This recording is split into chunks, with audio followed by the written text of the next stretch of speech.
Hi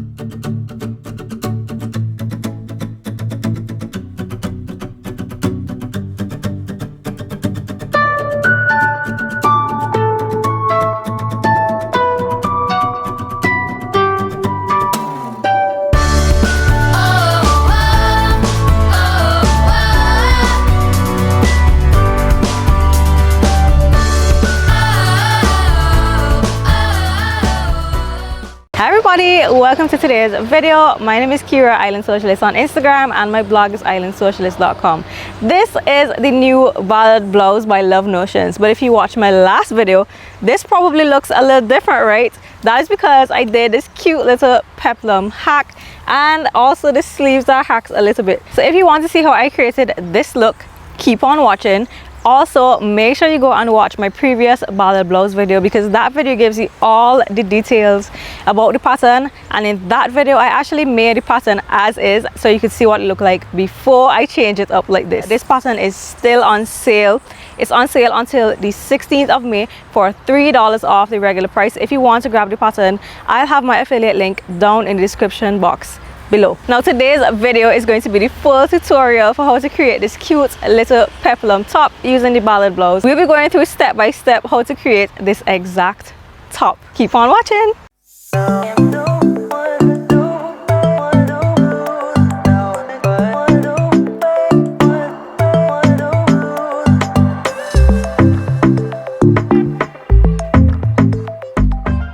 So let us talk about the changes we're going to make to our bodice pieces. Essentially, what we want is a bodice that ends at a natural waist. However, we do also want a little blousing, a little blouson effect to the top. So what I'm going to do, I have my back and my front. I am going to use this lengthen and shorten line as my guide, because this is right at the waist notch. While we can just cut it there, like I said, we do want just a little bit of blousy effect. I think that looks really cute with anything that is cinching in the waist. So what I'm gonna do is add 1.5 inches. I think that's enough blousing for me. I don't really want too much blousing. I just want a little tiny bit, so that it's not like the shirring at the waist is not going to pull down the top, if you understand what I mean. I'm gonna flip my bodice this way just so you can see what I'm doing. I have my curtain ruler. I'm going to draw a line 1.5 inches below that length and shorten line.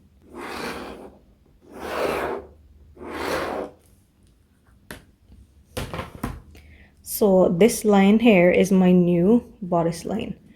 The next thing I want to do is, I don't actually want this curve. I don't need this curve at the waist, because I'm gonna have the shirring panel, and the shirring panel is just going to be a simple rectangle. So you'll be able to see right here where I actually gridded out to the extra large line.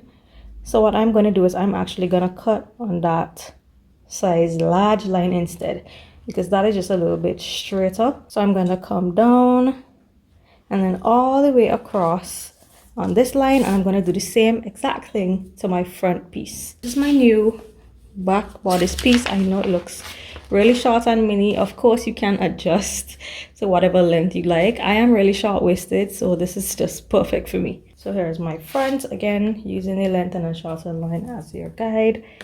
I'm gonna go ahead and add 1.5 inches. And this is my new front piece. So the next step is to adjust the placket that is going to be added to the front, because obviously now we have a much shorter placket. Now the good thing about this pattern is that you can just match up the corner where it's curved, and you can get the exact match. Just have a line mark. I can use my quilting ruler again just to make sure I have that line completely straight. And I am just going to double check.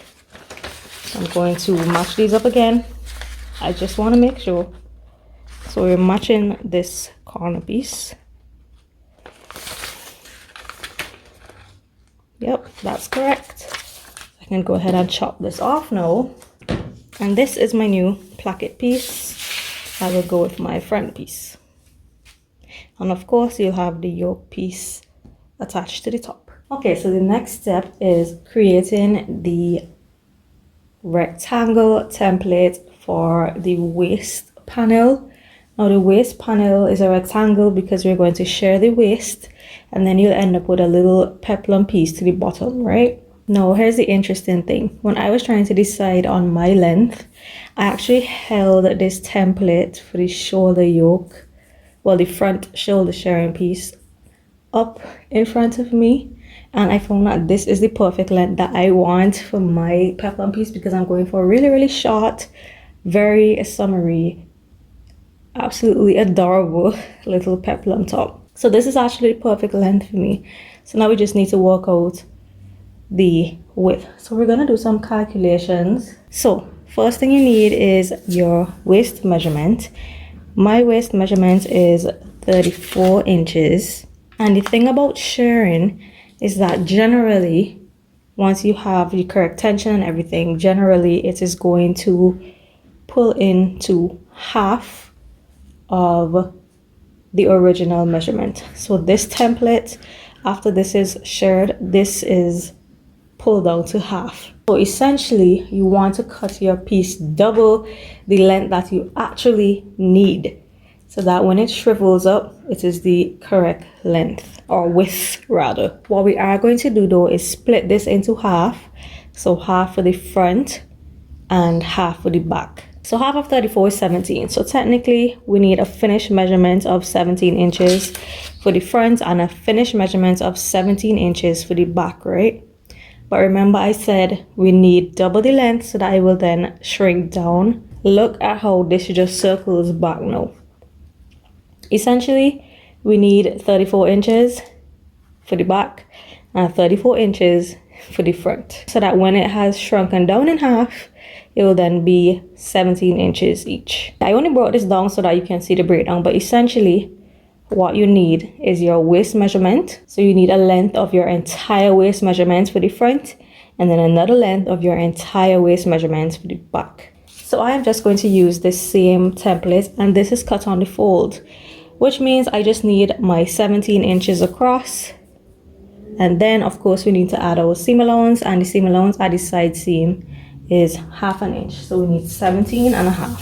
So I have marked my 17.5 inch line across. I'm going to go ahead and cut on that line, and we're going to cut this on fold twice, one for the front and one for the back.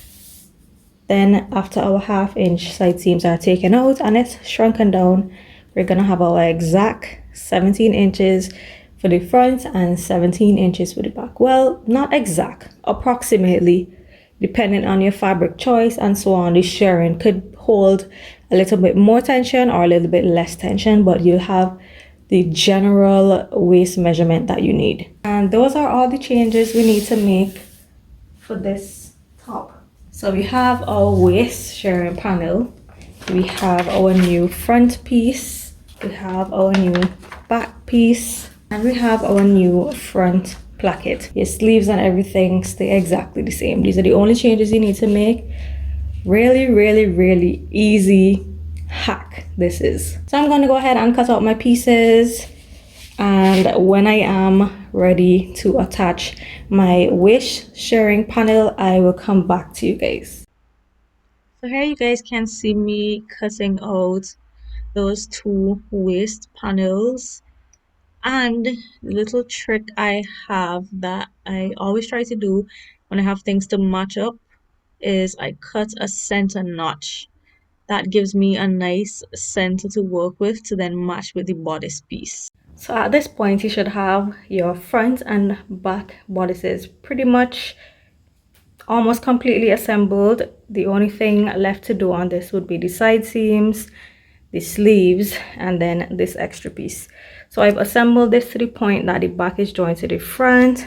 The yokes are complete with the burrito method. I have the placket finished. My buttonholes are finished. I am just going to sew my buttons on top of my buttonholes, so I didn't bother to cut through my buttonholes. You can baste these two plackets together because this bodice is staying like this. I'm gonna sew on my buttons after everything else is finished. The next step is to take your front panel. We're going to shirr this entire length, then we're going to place it on top of this, right sides together, and we are going to stitch and of course finish the edges. Then we're going to do the exact same thing to the back bodice. So we shirr the back panel that will then attach at the bottom of the back waist. We will stitch and finish our edges. Now what I did do when I was cutting out my panels to shirr is I marked the center. That way it will be easier because we will have to do a little bit of stretching to get the shirred panel to line up with this, because the shirring is going to make it a little bit smaller so that the waist could pull in. So I made sure to leave this little notch, so I'll match that with the center of the placket in line with this buttonhole. Of course, you'll match this corner to that corner and this corner to this corner. It will be right sides together like this. And because we have the center matched, we'll be able to just stretch this portion to match this portion of the bodice, and the same for this side. Of course, I will come back and show you exactly what I'm doing after I shirr my panels. So that is what I'm going to do. Now I'm going to go ahead and shirr my front and back waist panels. So I finished shirring my front panel. This is what it looks like. I haven't even pressed it yet, so it is going to shrink up more than this. I did 10 lines of shirring. As I was shirring, I was stopping and just holding it up at my waist to see how many lines I prefer. So I stopped at 6, I stopped at 8, and then I decided to add another 2. So now my final stop is 10. This first one is going to be like right in the seam line anyway. So I mean, technically it's 9. You'll see 9 from the outside of the garment, but I'm going to go ahead and press this now and then attach it to the front bodice, and I'm going to do the same for the back.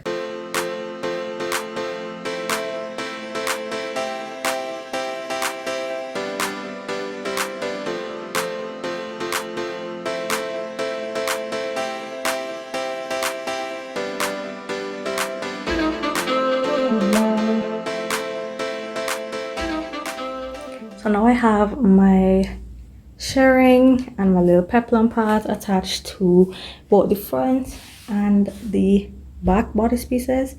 The next step is to go ahead and sew the side seams, right sides together. The main thing I'm going to try to do is match up the shirring lines just like you would match up stripes. I think that's going to make for a seamless finish on the side. I am thinking that because there is shirring, I am not going to front seam the side. I'm thinking I'm just going to stitch it and serge it, and that should be fine. Because of the way shirring, I think the front seams could be a little bit bulky, especially because this is 100% cotton.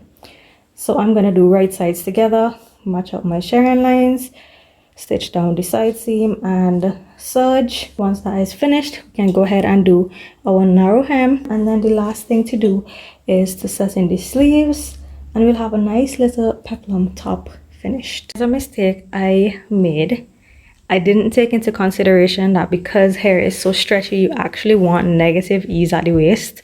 I use my exact waist measurement to calculate the shirring panel. I am suggesting that you drop a few inches. I just had to take in the waist area an entire inch, and it is still, right now it is like my exact waist measurement. So it's not slack, it's not snug, it's just like exact. And I think in order to get that nice cinched waist, you need the shirring to actually have negative ease.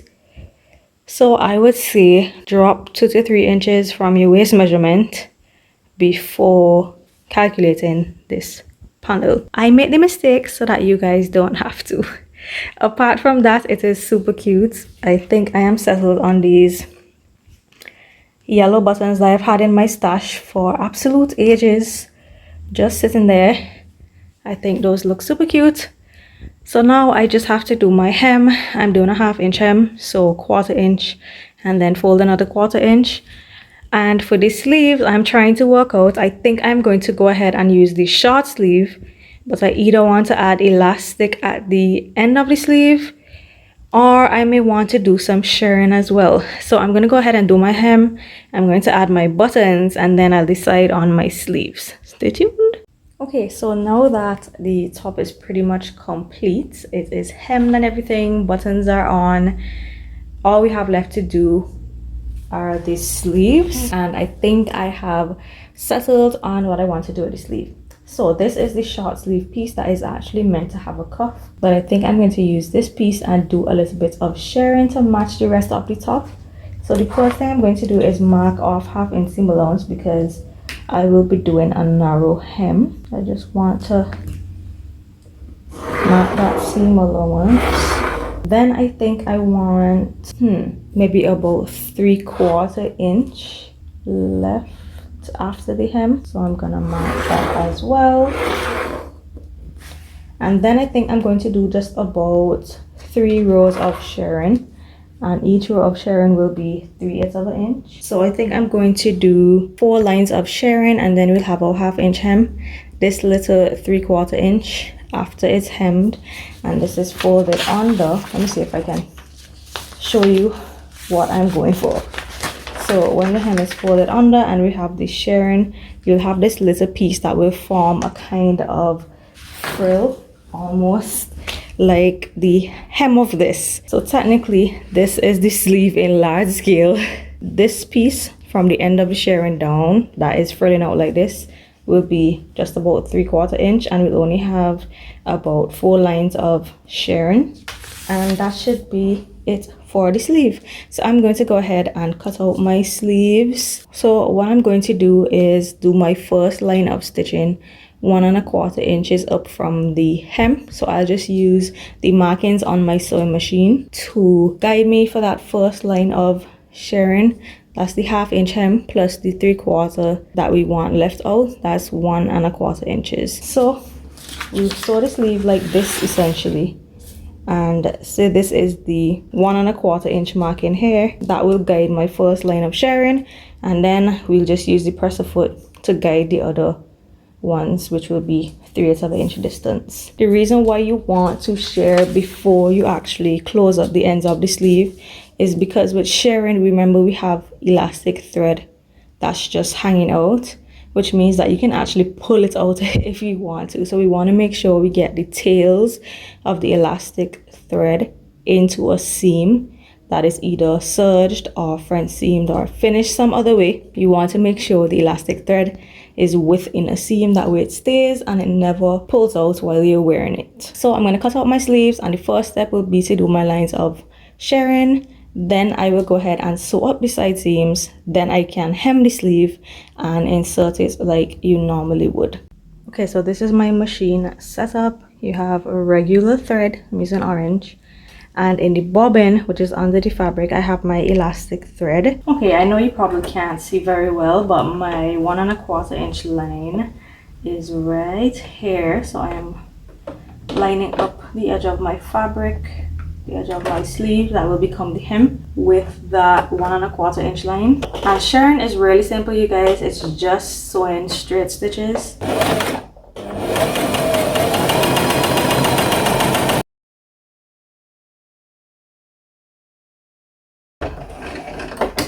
Just like that, our first line of shirring is finished. Here is the wrong side with the way you can see the elastic thread. And I'm just going to adjust my needle a bit so that when I line up the edge of my presser foot with that first stitch, I will get 3/8 of an inch stitches. So my second line of stitching is complete, and we're just going to do that all over again. So you're going to line up the edge of the presser foot with that stitch that you just did. So those are my 4 lines of stitching. There's a little up close.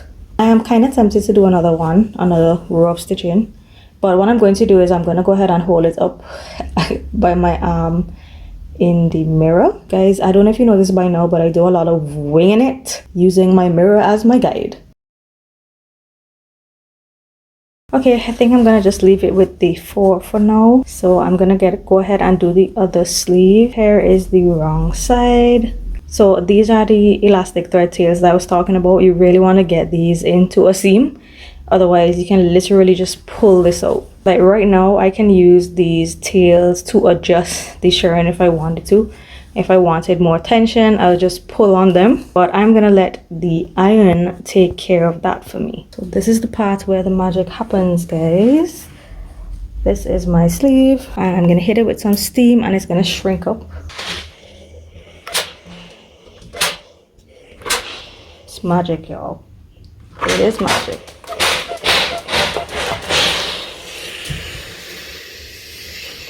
That is a million times smaller than it was a few seconds ago.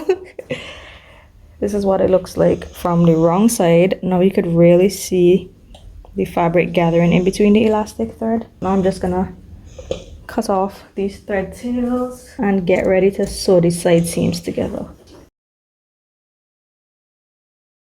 I'm gonna go ahead and sew my side seam now, and then I am going to hem the sleeve because it's going to be easier to hem while it's just a little sleeve as opposed to when it's attached to the shirt. And then we can go ahead and set in our little shirred sleeve. She's finished. Really happy with how it turned out, especially the sleeves. The sleeves are so cute.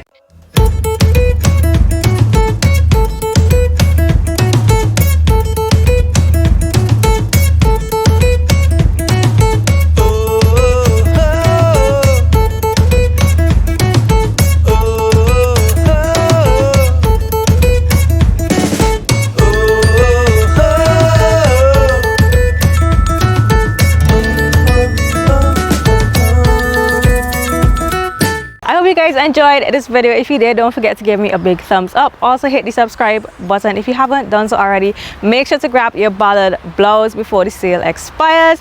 I will catch you guys in my next video. Bye.